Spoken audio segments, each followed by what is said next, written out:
What is up, my friends? It is that time again. Champions League football has rolled back around, and you are very, very welcome to this Real Madrid preview here on Anfield Agenda. You know the drill by now. I'm going to go through and give you my predicted 11, my score predictions, and my thoughts ahead of this game against Carlo Ancelotti's men. Probably fair to say we're going into it as underdogs, but look, when has that ever stopped us in European competition?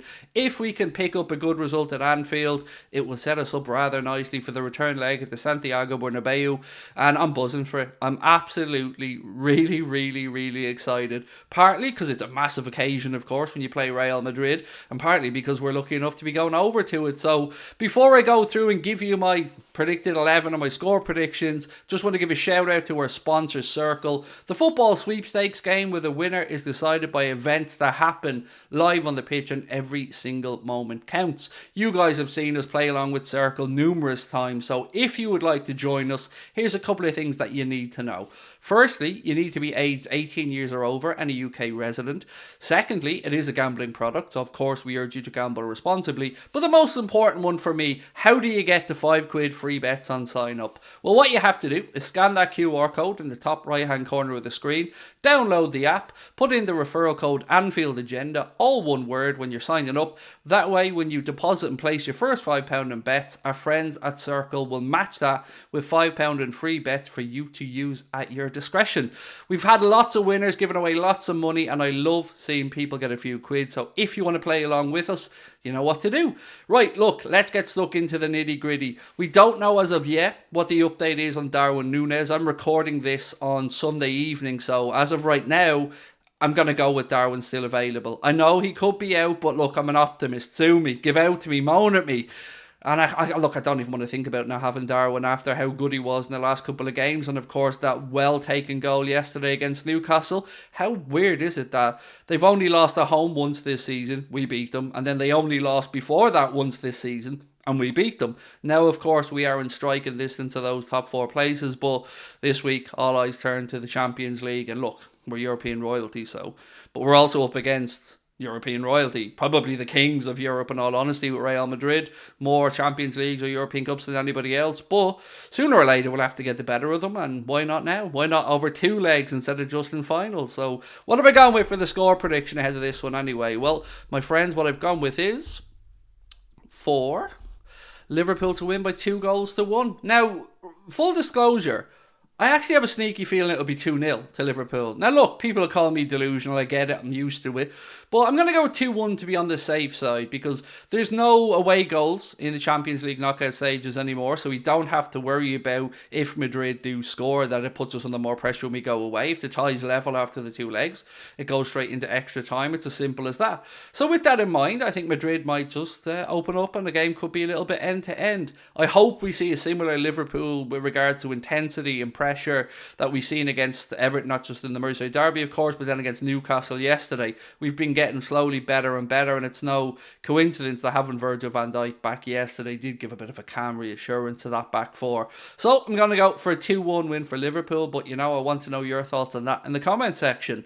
Now we move on to the nitty gritty. Who plays, who starts, who's dropped out, who'll be disappointed? Well, I'm not actually making these decisions, but what I've gone for here, and let's start out with the formation, is a 4-2-1-3. Now, I'm very aware that most likely we're going to see a 4-3-3. Carlo Ancelotti is very aware that we're most likely going to see a 4-3-3. If you think back to the Champions League final, Carlo Ancelotti said that they knew exactly how Liverpool were going to come, play and set up, and they set up accordingly. That's why I hope Klopp rolls the dice a little bit here. We know what the power of Anfield can be like. We know that having me inside the stadium can only be a benefit to everybody concerned. No, but in all seriousness, I'd like to see us just go on the front foot and attack Madrid and try and pen them in. And to do that, I think we need to get 4 attacking players on the pitch. That still leaves us 6 defensively minded players. So who have I gone with? Let's have a little look. Start with the goalkeeper and the centre backs as always, my friends. Of course, it's as you expected. It's the big man, Alisson Becker, in my opinion, the best goalkeeper in world football, and certainly the best one-on-one goalkeeper in world football. Again, against Newcastle, he made a couple of huge saves. Joe Gomez and Virgil van Dijk will, I assume, occupy the centre-back positions. And then we move into the right and left-back. And again, no real surprises here. I've gone for Andy Robertson on the left and Trent Alexander-Arnold on the right. I'm absolutely sure that Trent is going to want to show that he can handle Vinicius Jr. Obviously, it was Vinicius that scored the winner of the Champions League final, and Trent's going to want to put right that whole occasion, I guess, and I hope that he does. I really do. On the other side, Andy Robertson, look, that's exactly the type of lad you want in your team. We've seen how he wound up the Everton players. We've seen who he was up in Pickford's face, and I hope he brings that same energy into this one. So, back five for me, Alisson Becker, Trent Alexander-Arnold, Andy Robertson, Virgil van Dijk, and Joe Gomez. Now into midfield, and of course, as I say every single preview here, this is the area that I struggle with the most to pick two players, but I have gone for two holding type players here, and they are Stefan Bajcetic and Jordan Henderson, and then I've gone for Bobby Firmino in the hole in behind the front three. So obviously Hendo and Bajcetic can sit there in front of the back four if needs be. One of them, maybe Henderson, could get forward, but ultimately I'd like them to just sit there, provide the shield in midfield. We know how good Real Madrid's midfield is. We know over the years how many games they've won from that area of the pitch.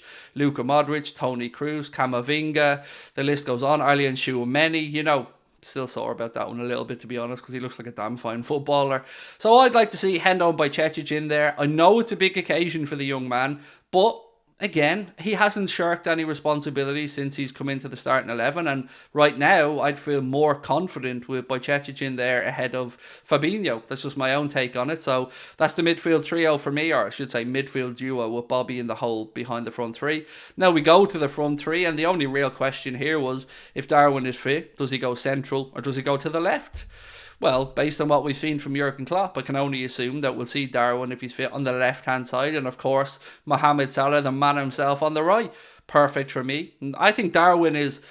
I'll put my hands up on this, to be honest with you guys. When we were signing Darwin Núñez, and Klopp had kind of insinuated a bit that we may see him on that left-hand side, I was a little bit disappointed originally, because I thought, he's a centre forward, let's play him for the centre. But you know what? As is most nearly always the case, the manager is right. I think Darwin's best position has been on that left side, and I'm very intrigued to see when Lucho Diaz comes back what Klopp does. Will he push Darwin back in central? But he's got to play if he's fit, because he's chaos, he's high energy, he brings the press, he just gets up in people's faces, and of course he had a damn good goal as well against Newcastle. Put the laces through it, nobody was stopping that one, and I hope he continues that form. So for me, Darwin Núñez on the left, Mohamed Salah on the right, and then it came down to, do I want to start with Diogo Jota, or will I stick with the, and let's say, and I'm glad to say, the in-form, the goal-scoring Cody Gakpo? Well, I've gone for Cody Gakpo, because I think he deserves his place, and I think he looks like he's exuding nothing but confidence at the minute. And for me, if somebody's in that vein of form, score back-to-back games, looking like he's understanding the system now, having the likes of Diogo Jota to come off the bench a little bit later, I think it's great. If Madrid's legs are tiring, we've seen the space Diogo Jota was getting into against Newcastle. Probably feel like he should have had himself at least one goal there. So yeah, for me, this is the 11, my friends. Alisson in goal, Trent at right back, Robbo at left back, Virgil van Dijk and Joe Gomez in the centre back positions, Stefan Bajcetic and Jordan Henderson in midfield, with Bobby Firmino in the hole behind the front three of Darwin Núñez, Cody Gakpo and Mohamed Salah. It's over to you now. I've given you my thoughts on the game. I think we're going to win it 2-0, maybe 2-1. I'm going 2-1 to be safe in the prediction, but I really think 2-0. But I want to know what you guys think. And again, don't forget to scan that QR code in the top right-hand corner of the screen to join us for any future circles. And if you use the referral code anfieldagenda when you sign up and deposit and place £5 in bets, you will receive £5 in free bets. Right, that's it for me. I will see you guys tomorrow for the last video, I guess, before we go over to Madrid. So fingers crossed for a big night. And I look forward to reading your comments. Talk to you soon. Bye-bye.